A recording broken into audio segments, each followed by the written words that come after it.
अस्सलाम वालेकुम मेरे प्यारे भाइयों, कैसे आप सब। इस टाइम मैं CMH हॉस्पिटल में हूँ। मेरा बेटा आसिफ अली की तबीयत कुछ ठीक नहीं थी कल से।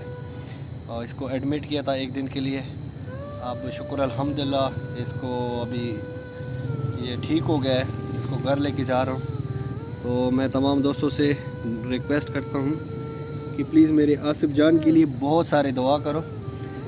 अल्लाह मेरे आसिफ जान को और बेशुमार बच्चे थे उन सब के लिए दुआ करें।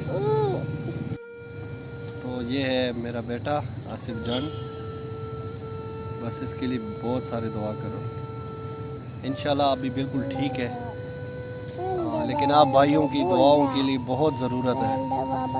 खुदा के लिए मैं सबको उसका वास्ता देता हूँ जिससे आप लोग मानते हो।